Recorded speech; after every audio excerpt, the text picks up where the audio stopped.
Welcome to the channel. In this video, we are going to take a look at the Community Highlights and Research issue number 2. This was released on the end of August 2025. And this is different from the previous community reports in the sense that the previous ones were development reports about what was upcoming in the game. What these are is reports on the overall community. And at the end, which is certainly worth waiting for, is a way that it looks like the devs are going to try and cultivate suggestions which will improve the game over time, which I really like. Anyway, we're going to get straight into it. It says August 2025, Fields of Steel and Stone Farming Freight and the Future Republic. It says a newspaper from the community for the community. It says, greeting dear comrades of the Soviet Republic. A couple of months has passed since the last community highlights announcement. As we stated then, this is a work in progress. We're still shaping what this publication should become, refining the rhythm and experimenting with structure and building something both educational and entertaining. And what you see here is there's been a couple of screenshots. And if we go down to the next paragraph, it says, while the development team is focusing on fixing bugs and shaping the future of the game, there's something else simmering, although we cannot say more just yet. We assure you that it will be worth the wait. Until then, we turn our attention to you, the modders and creators, and the city builders and infrastructure visionaries. This issue is full of rail farming screenshots and the beginning of a new kind of challenge. So what this first picture, I must admit, I've taken a look at it and it's really fascinating. I wish I could build like this. And what you see is we got a picture close up of a farm with this really interesting bridge coming across in the bottom. Now, I know it's going to be a bit difficult to see, but if you look very carefully in the background, I'm pretty sure there's another farm. And also, quite interestingly, it looks like we've got a nuclear power station in the background. And there's also a tank there. So I think what's happening here is that the fuel is being deliberately is actually also being supplied to the farm, but it could also be a fuel pickup point. But I do really like this arrangement going up this road here. I'm not exactly sure what these buildings actually are, but it looks really good. And then if we move down to the next one, and what we've got here, in fact, I'll read it because this is part of the next paragraph. It says, Mod Spotlight, train station packed by Jeju94. And you can see here's a link to the workshop if you're interested in it. It says, recently discovered gem on the Steam Workshop is a variety of train stations inspired by real-life designs from the Czech Republic. Well crafted and functional and authentic. These stations offer builders more variety in both scale and style. We selected this pack not based on the star rating, but on the practical value of the quality. If you have other underrated mods you'd like to see spotlighted, let us know in the Discord forum.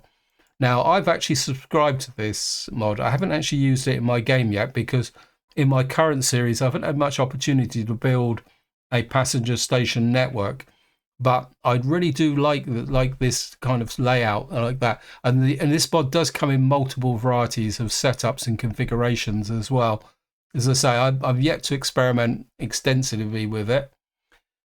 So moving down again, it says community screenshot highlights. It says a few of these were suggested via Discord. Others we found while exploring the vast creativity of the Steam community. We encourage you to submit and vote for your favourites for the next issue. And again, I really like this one because someone's actually built a completely open plaza with buildings around the front. So you can say this is like a Freedom Square, and what the nice little touches I like is the car parks around the edges, and then we've got ordinary parks going round it like this as well. I'm not too sure what the building in the background is. It could be a university or a communist HQ. It's a very impressive building though. Next one is a stunning coastal city stretches along the waterfront, combining a dense urban life with scenic mountains and terrain. With a thriving port, rail links and well-planned layout, this republic stands a testament to industrial strategy and natural harmony. And again, if you see here, we've got, looks like an urban environment there running through. Looks like we've got a kind of, the main city is in the centre here. And then in the distances, we've got a fairly complex port by there. And we've got a rail link coming round the background. So what I'm saying, sort of think is that you're going to get lots of imports and exports coming in from the back. Now, personally, it's not something I would do because It's crowding in these ports like this can cause logistic. If the map's not too big, you can get away with it. But the layout is very impressive, though. And I think, again, I just want to talk briefly about this. There's kind of 2 or 3 ways you can approach this game. You can go full on realistic mode where you're literally looking to min-max everything in the game. That restricts your creativity because you're looking at the min-max settlement and everything is built from that perspective. The second way is like a 50-50, which I like to say that I'm in that area there where I'm trying to get the maximum setup. At the same time, I do want my cities to look realistic, even if I do spend a lot of time on mods, as you guys complain quite oftenly, but I am trying to change a bit. And then, of course, you've got the other extreme where someone's just building for their own pleasure, probably not in realistic mode, where they're just trying to create very artistic, functional, creative cities. And there's nothing wrong with that. In fact, I think it's really good. And I think down here is the next one here. So there's a dense Soviet super city tower with bustling rail yards and steam and diesel locomotives cut through the urban sprawl with monumental architecture and powerful symbolism. The pulse of emotion of the scene evokes the international heart of the peak. Again, this looks really great. But to be honest, as I found out in my previous series, trying to feed and support a dense population like this is a little bit of a logistic nightmare. But I do really like this layout with this train station in the front with a mixture of steam and diesel. This is something that's encouraging me in my current series, where I'm kind of thinking to retain some steam and diesel capability even into the future, where in the past I've always gone all electric. Next one is Winter Industrial Port. As the sun sets over a frozen industrial port, the Republic steel arteries pulse with life beneath the blanket of snow. From roaring smokestacks to endless rails and cargo cranes, the winter scene captures the power and precision of a fully developed industrial hub. And I must admit, this one does intrigue me because this is a massive industrial hub. Because you can see we've got steelworks there. We've got obviously the coal and iron is being imported. And then in the background there, I don't know if you guys can see it, it looks almost like there's the ability to export vehicles. So probably in the distance there is some vehicle production. Now, this is encouraging for me, my perspective, because this is something that I might actually want to go for in the in my current series, because I've got obviously not much in the way of natural resources in the form of coal and iron. So a large complex like this probably built would be absolutely fantastic to build. Also, if you look at the rail network here, it's very intricate, but I can almost guarantee it's functional though. And then I think this is the balance between functional and artistic. That's pretty awesome actually. And it's actually made by Anuk Pierce. So yeah. Then we got hillside residential residents. So this is soft evening light washes over a peaceful residential district framed by forested hills and crowned by a towering broadcast spire. A perfect balance of nature, infrastructure, high rises capture the rhythm of the Republic. So again, wow, is that in the game or is that a mod? I don't ever recall seeing that. That could be worth looking into. I really like that. But again, it's something about this game is the lighting as well. If you just take the time to just look around the game and see what's going on, the lighting is getting really good. So the next thing is the main reason why I actually wanted to do this community report. And it's a very interesting idea which the devs are working towards. This is the Community Research Challenge 1. Says the Glorious Grain Export Initiative, a logistics mega project, and a mechanized farming zone, a republic that feeds the world with no one living there. And what I'm going to do is go through what the conditions are, and then I'll talk a little bit about it later on, because there's quite involved, and I think it may trigger some discussion.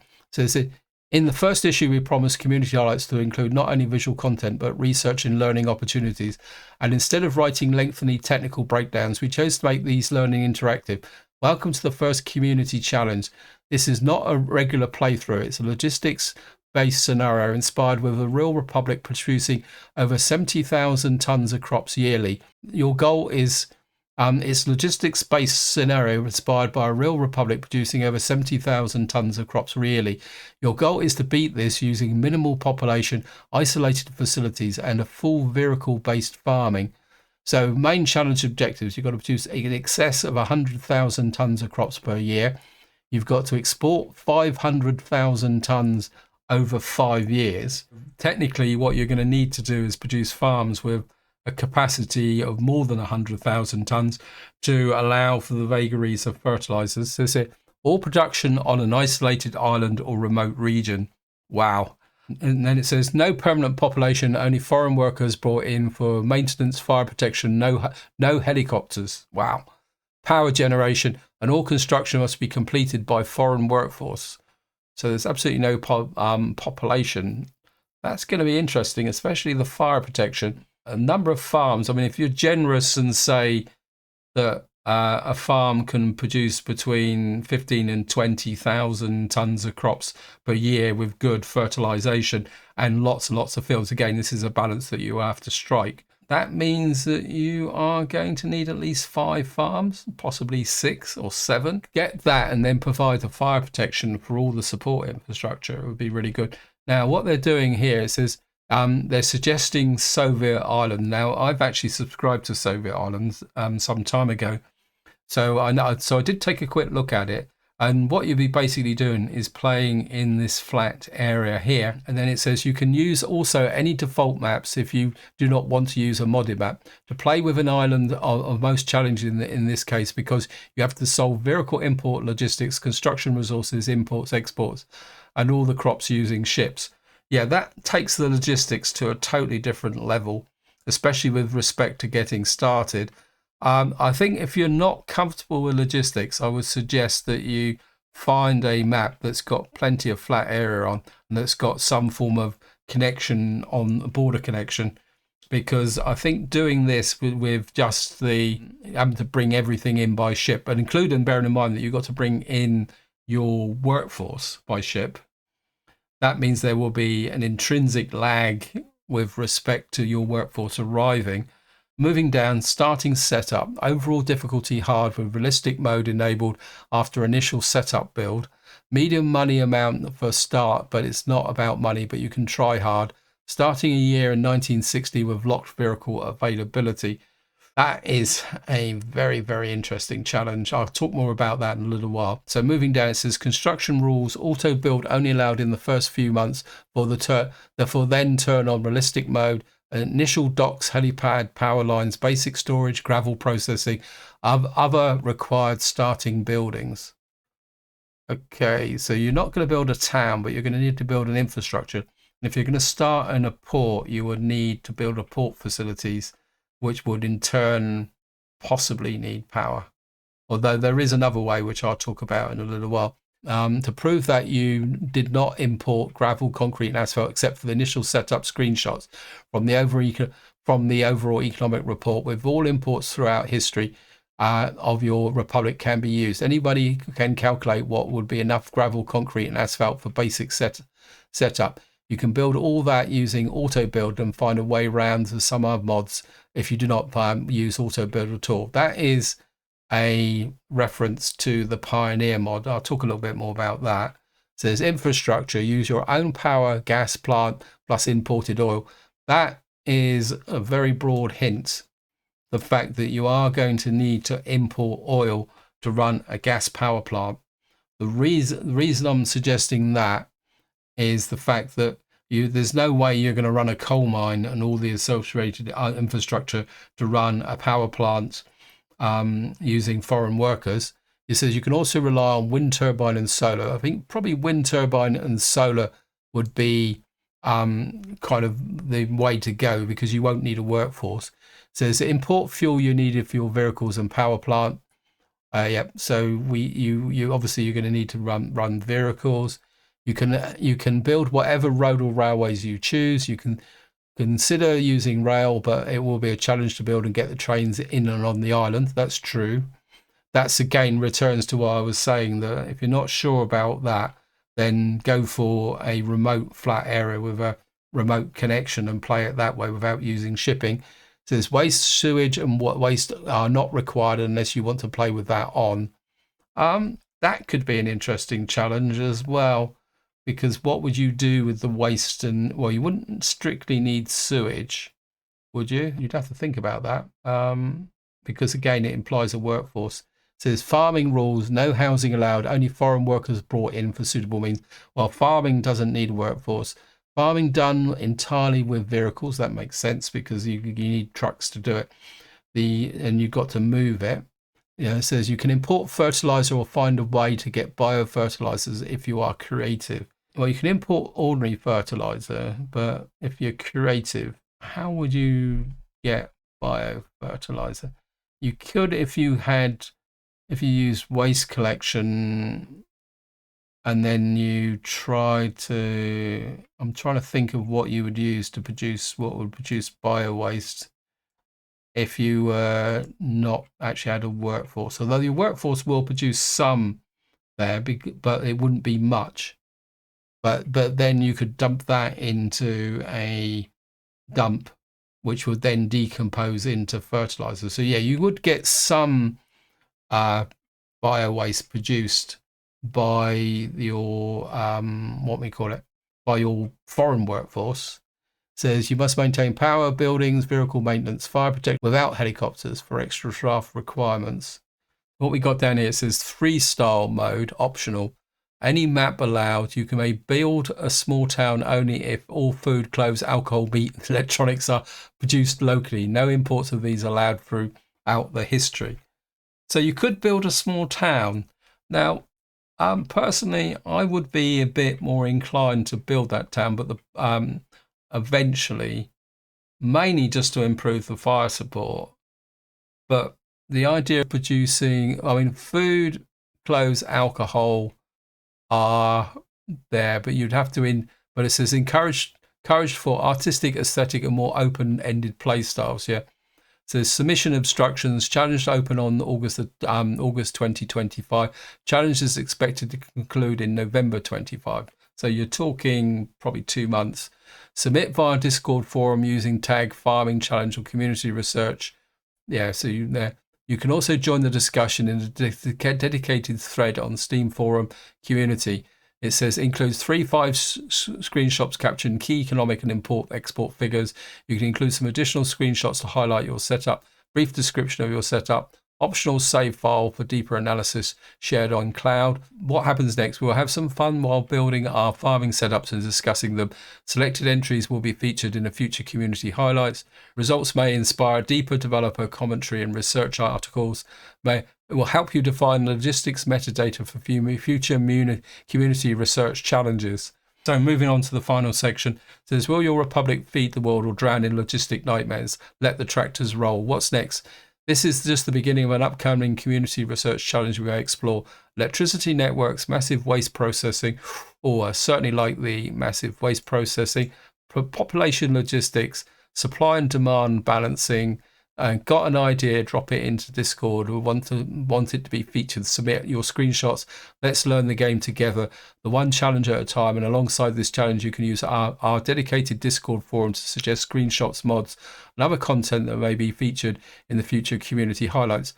The one thing I would say about this section to the devs is that this is say it's going to be a one-off, but what I would like to see is these challenges actually published in a Discord, maybe a dedicated Discord with all the conditions, so that say in 6 months or a year's time, a player who isn't playing workers and resources at the moment suddenly decides that they want to have a bit of a challenge. So it'd be a shame if these were treated as a one-off and just disappeared.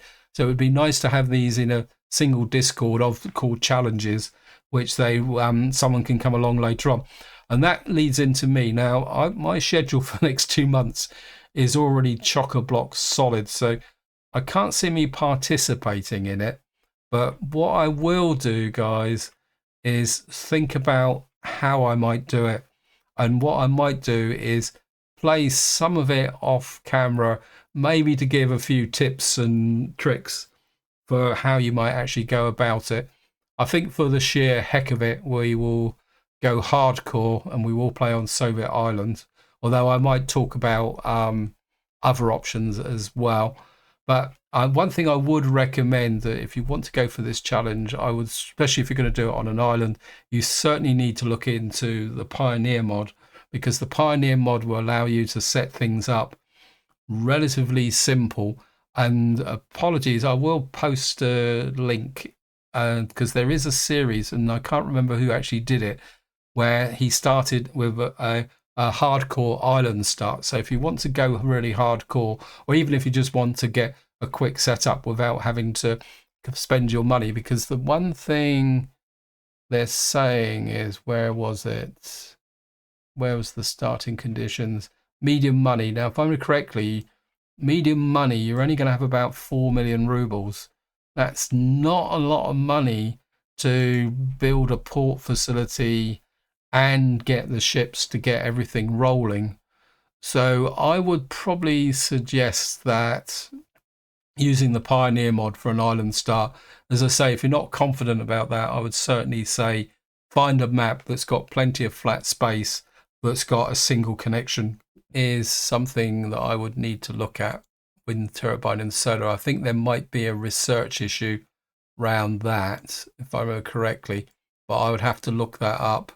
What I might do is I'll take a look after I've done this, and I might add a comment in here.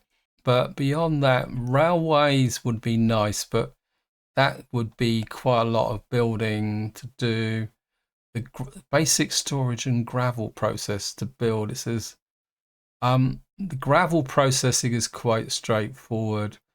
The asphalt and concrete would mean that you would need, either you'd have to import the cement and bitumen, or you'd have to get some form of concrete or cement or bitumen, but you wouldn't need a lot of it because it's only to build.